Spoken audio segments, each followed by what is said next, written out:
It fits pretty good on my butt, I have to say. Or your butt. I think it fits good. Or maybe it's the other way around. I don't know. But yeah, we're definitely going to talk about composting toilets, the good, the bad, the poop, all of it, to give you the real scoop.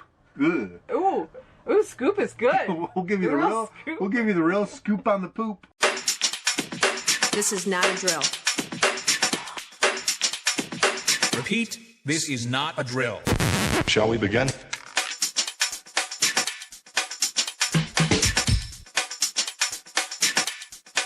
Let's begin. Shall we begin? Welcome to this Nomadic Idea show where we discuss the uncensored truth about living life full-time on the road.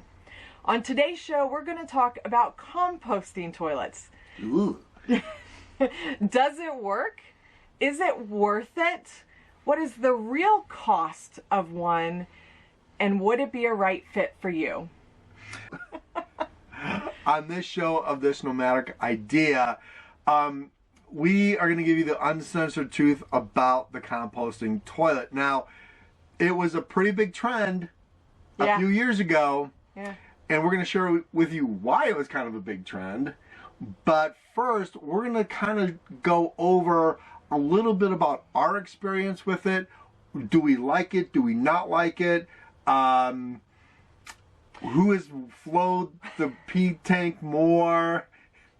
Okay, let's back up a little bit because let's talk about what is a composting toilet. Mainly, how does a composting toilet work? Because I think to move forward in this conversation, we kind of have to understand full circle The mechanics of the it. poop and the pee. So essentially, the way a composting toilet works, and they all kind of work similar with just different variables, is that it separates your solids from your urine, and that is what keeps it supposedly smell free. And we're going to dig into, does it, is that the truth? Is that the real truth or not? And so you have these two separate tanks, and you urinate in one and then you poop in the other. And by keeping them entirely separated from one another, essentially what you're doing is mitigating any of the smells. That's the idea behind it, right? They can't play together well. That's the key. The poop can't play with the pee can't play with the poop. It's separate. You go in your corner, you go in your corner. Right, pretty much. Or a tank. Right. And so you have a more hands-on approach with your urine. You have a more hands-on approach with your solids, because essentially you have to then empty those tanks directly rather than funneling through a tube, aka your black tank, your black water tank. You are directly more hands-on. And I say hands-on a little loosely because sometimes it can be hands-on. Sometimes it's a little bit more hands-on. You're getting up close and personal with some poop sometimes. We have to tell you, that's the truth. That is true. That is very true. I can't wait to dig into that. But so that's kind of the idea behind it. And inside the solids tank, you then have an agitator. It's just a metal agitator that you rotate, and that is your flush system to be able to kind of, it all goes where it needs to go. And so that's the bare bone basics. We're probably going to dig in and talk a little bit more about the nitty gritty of how it really functions. But that's kind of the general gist of how it works. Now, we have an Air Head composting toilet.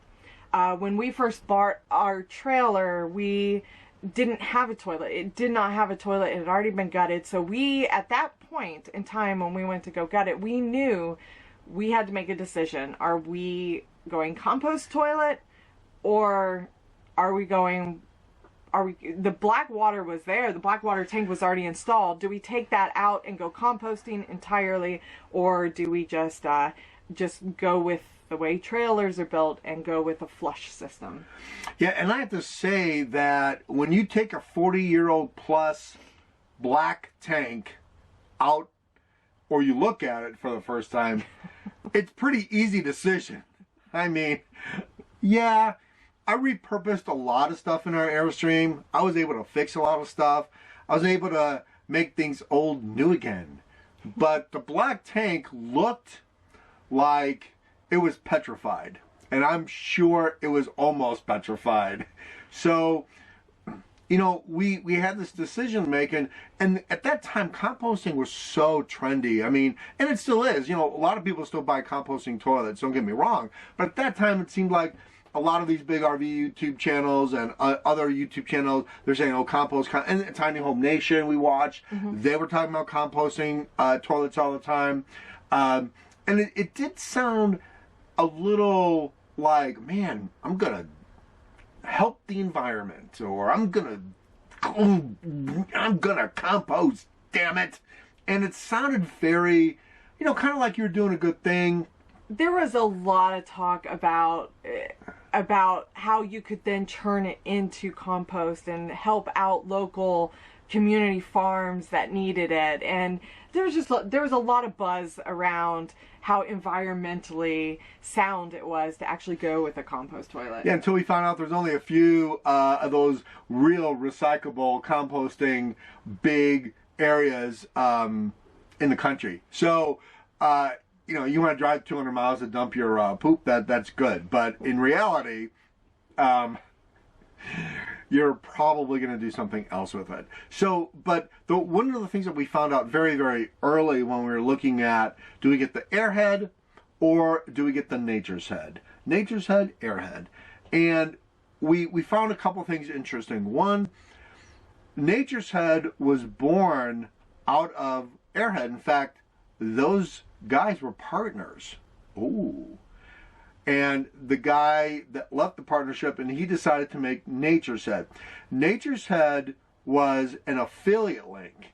And so we found out that there were so many people buying Nature's Head all the time, and all these RV YouTube channels were promoting Nature's Head because it had an affiliate link. There was an affiliate partnership, whether it was Amazon or other, where Airhead said, oh, hell no, I'm not doing the affiliate stuff.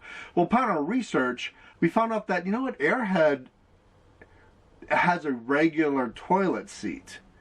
And so you think, well, what does a regular toilet seat have to do with anything? Well, you know, the transition when you're sitting on the toilet, it could be everything.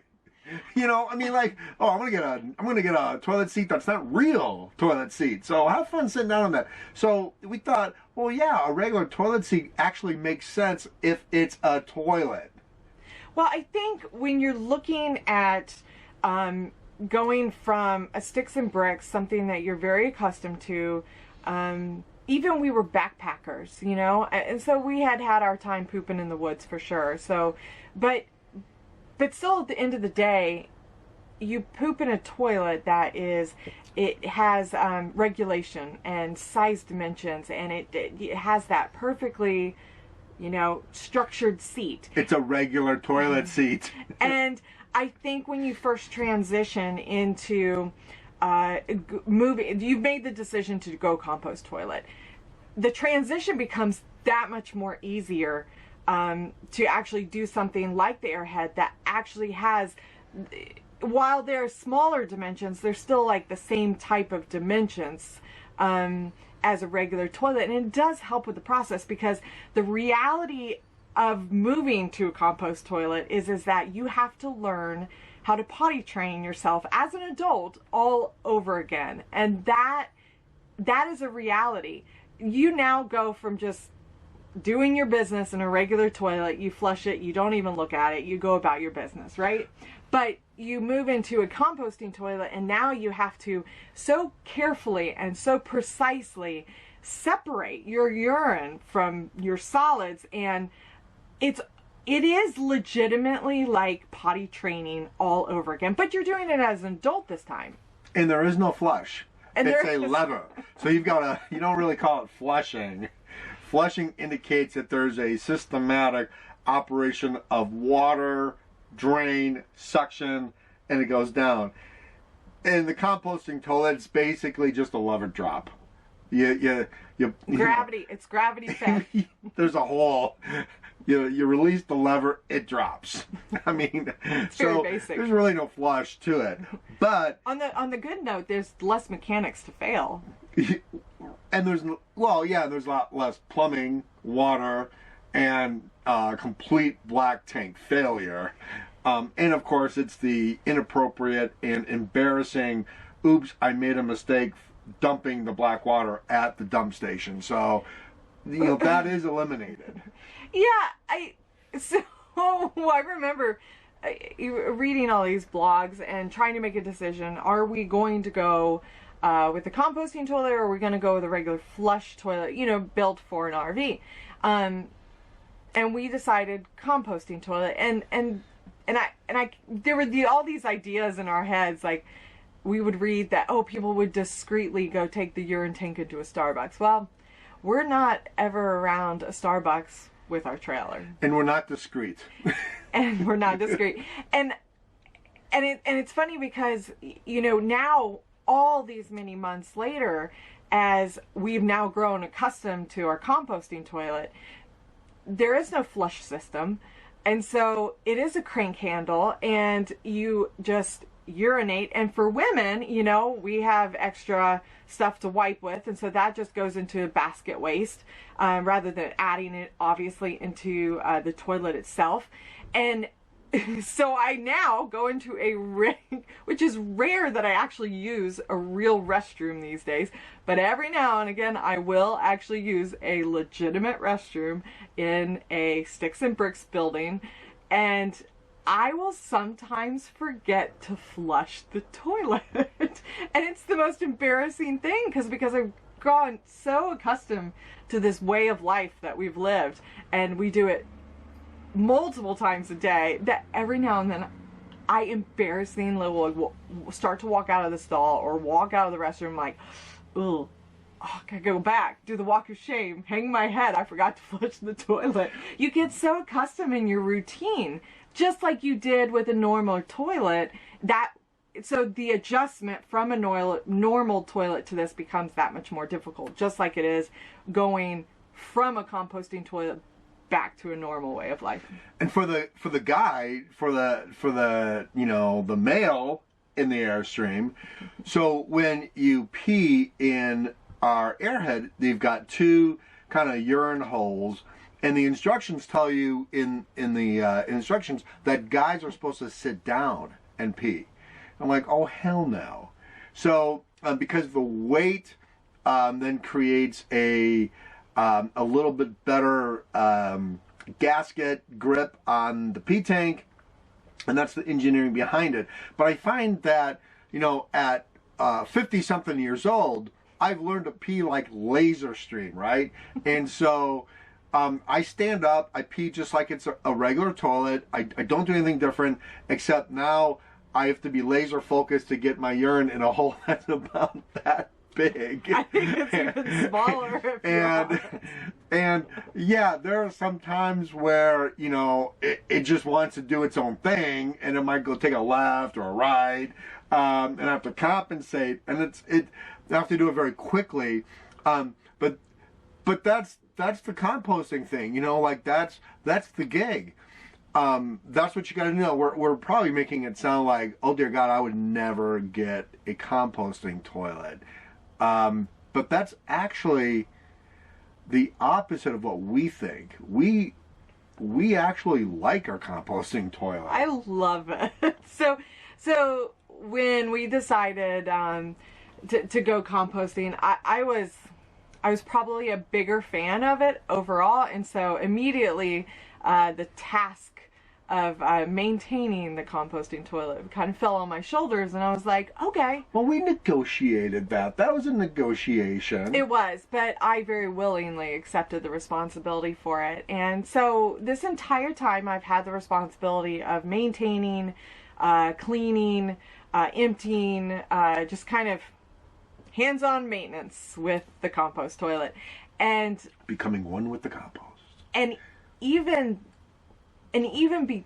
with that, I love the composting toilet. Now, there are some things that I don't enjoy about the composting toilet, but overall, hands down, I am so grateful that we went with this, because yes, it's absolutely more maintenance than you would have with a black water tank toilet. Possibly, because you have to factor in that, yes, we have more, maybe daily maintenance or weekly maintenance. Absolutely, no doubt.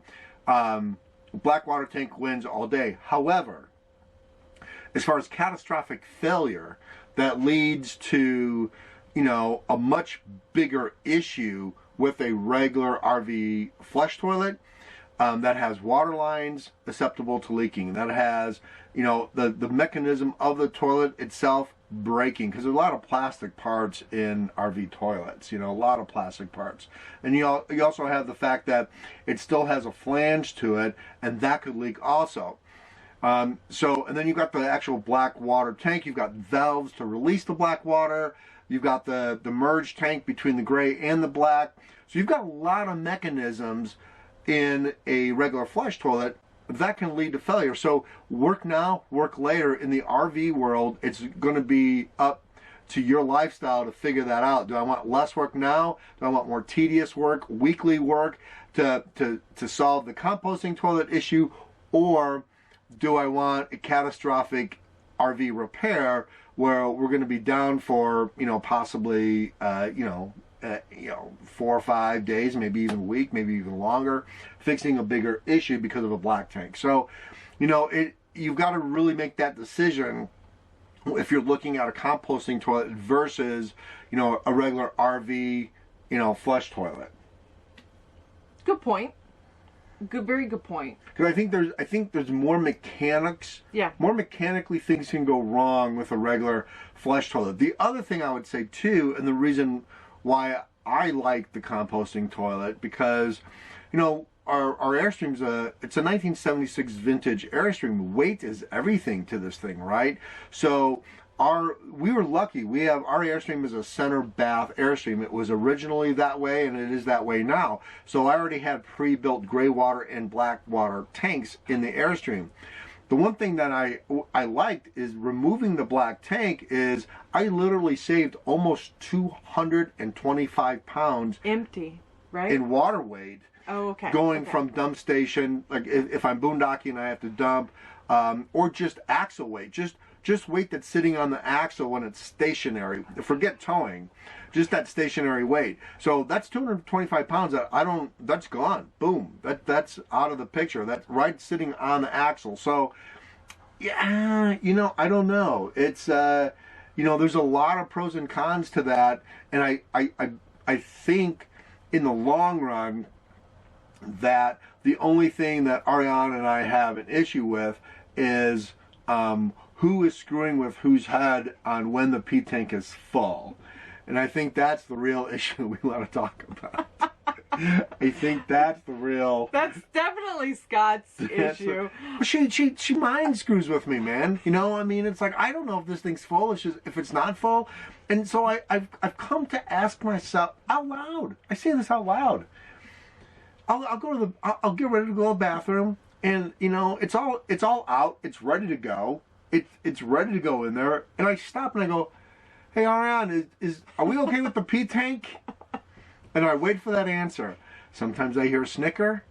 Sometimes, there's a pause. And I am completely and utterly in her. I'm hoping she's honest with me, because we do have a running contest. It's brutal. It's a brutal contest because we're both very competitive. And she's like, "Oh yeah, you're good to go." And I'm like, "Man, did that sound genuine? Did it sound did she stutter?" And then I literally zip up my pants back up and then take the flashlight to look at the P tank to see whether she's telling the truth. It's all about credibility with the P tank at this point. And I'm like, okay, she's telling the truth. And she goes, "No, I would tell you if it was full." But then she jokes about it. She goes, "You know what? It was so full the other day. And I knew you had to go, and I wasn't going to tell you." I'm like, What is that? What? So, now I don't know. I feel like that is melding into a topic about relationships in a small space. Credibility in RV, full time. But no, but Pink we tank do- credibility. We do. We have a very competitive streak, and I wasn't this competitive until we started living in this small of a space, and all of a sudden, so we have this running game of Go Fish. Of all things we could do, it's Go Fish is Our card game. It's our card game, and that's when things get real, and the competition comes out, and somehow it melded into the urine tank being, is it full or is it not full? Can I urinate in it, or should I be going outside? And so it's been... I asked that question the other day, and she said, "Go fish." What does that mean? I don't even know.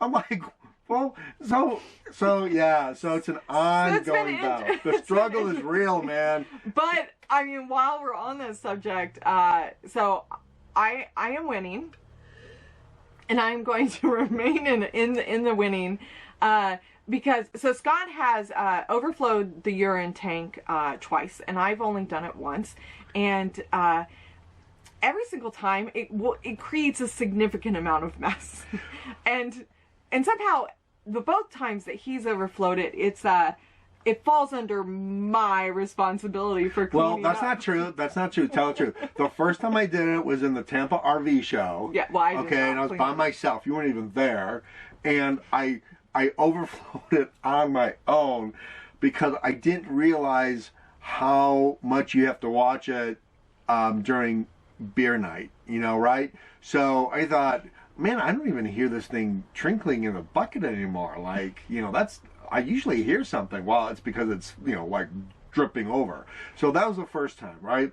Well, the second time was really embarrassing for me because we were mooch docking at my friend's house, and this was kind of a nice neighborhood, and I mistakenly came just a tad overflow. I mean, just a short overflow, but it overflowed. It overflowed. Big time. And so what did you have to do? So Scott was far too embarrassed to I think we should flash something that says true story. True story. True story. Scott was mortified and wanted to leave it. And I'm like, well, okay, but we're here all weekend. I can't just leave the urine tank in this overflowing state. We're staying at my friend's house. So the Airstream is parked in front of her house with her husband, and in a pretty nice neighborhood. So it's not like we can just go dump it in the street. Yeah. So Yeah. so I took one for the team and approached his friend who I had just met 2 hours earlier and asked her if I could dump our urine in her toilet. Yep. Something you just don't really, we never really calculated that when we went to go full time. I mean, I figured I had nothing to lose. I didn't even know this person, so... Can I dump your pee tank was something we didn't think, I didn't see that coming. Yeah, I did not see that coming. Here I come carting a 2-gallon tank full of potent urine, and we dumped it directly into her toilet. And I know she tried to cover it up. Oh, no, I cleaned up the best I could, but 2 gallons of urine, it has a unique smell to it. And so she went in there with gloves afterwards, lit 2 candles, and spritzed that bathroom down. It was quite an embarrassing moment, but we all laughed about it later. So Yeah, it was it has like a funny ha ha ha ha embarrassment realism to it. So yeah, things like yeah, I don't think I ever really I don't think I ever thought about little life moments that, you know, especially when you're full-time RVing, that you would experience, and nothing says embarrassment more than having your friend say, "Come on over, man. You guys are more than welcome to park in front of the house. we have no problem, and then 2 days later you're saying, can I empty my pee tank in your toilet? That nothing says realism in full-time RV more than that. I don't know.